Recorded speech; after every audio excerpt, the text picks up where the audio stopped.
All right. What is your first name and where do you live? My name is Jamie and I live in Kansas City.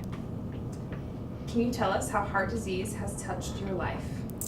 Heart disease has touched my life because we have family history, as well as my sister had a heart attack in her early 40s, and we have had family members that have died from heart disease as well. All right. Tell me a little bit about your family history and how that has affected you and your sister. My sister had her MI. I'm a nurse, of course, and so I'll try not to do the jargons, but and so her symptoms were more like asthma related. So you really need to listen to your body, because some women will just dismiss those symptoms, and I think some of our family members may have dismissed some of the symptoms because it's different from a man's symptom of a heart attack than a woman. And so I just try to go out there and educate all folks to say, hey, this happened early on in my family's life. We had our cousin died in his late 30s, and then my aunt died when she was in her 50s. So I just want to get the word out there to, if you're having some kind of symptoms, just start up a conversation with your provider at your well woman exam and say, hey, I have some symptoms. Maybe I should have this further evaluated. How has heart disease affected those that you love? You kind of touched on that already, but get more. Well, actually, getting involved in the American Heart Association Go Red for Women, not only are we impacting and educating women of the future generation, I've also brought my niece into learning early on, because she's like, well, do I need to have a cardio scan? Do I need to have a EKG? So she's also wanting to know, what can she do, because heart disease does impact and kill. It's the number one killer, and it's 80% preventable. So she's wanting to know what she can do, even to educate her friends, and she's 13. So we're trying to get that message out there. That's awesome. A proactive approach to Yes. it. You talked a little bit about, being a nurse, and I talked about this with Dr. Gupta about how, how has having been personally impacted, your family been personally impacted, changed the way you, nurse and in your career. Did it change the way you think about things, or, empathize with patients?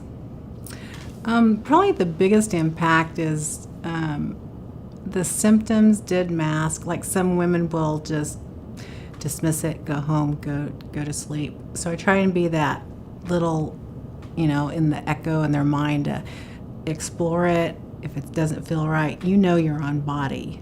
You know your body well, so listen to your symptoms to get out there and get evaluated, and don't just go home and dismiss them.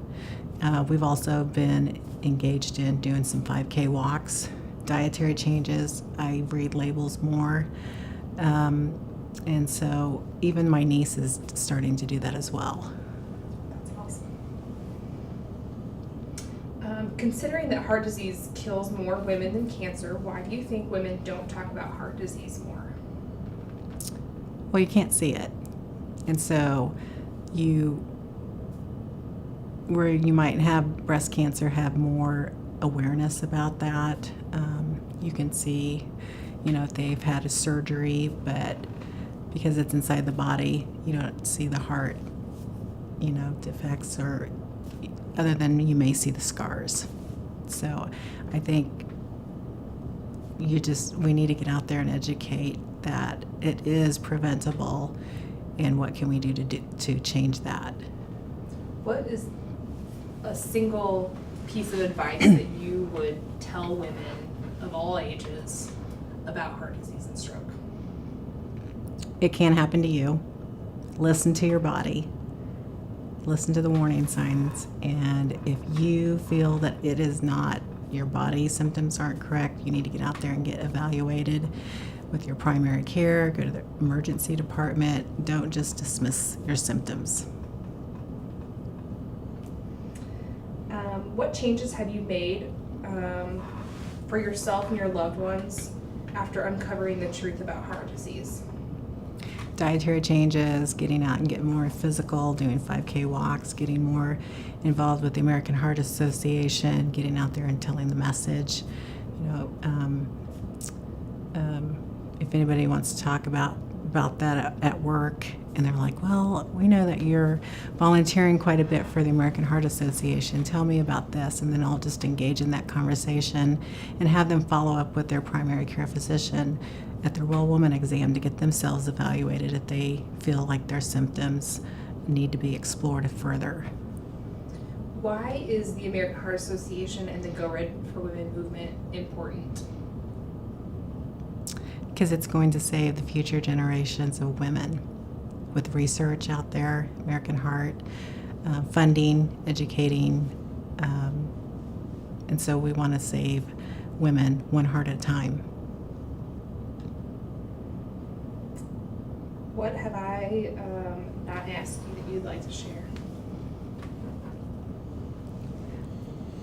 I think the biggest impact from my sister having her cardiac event is typically I don't go out and talk on camera or go out and talk in public, but I know it's important to educate women, so I put myself out there so that we can educate,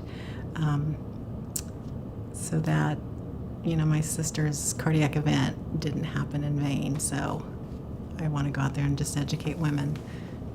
Family is why. I'm Jamie, and I go red for all the women of future generations.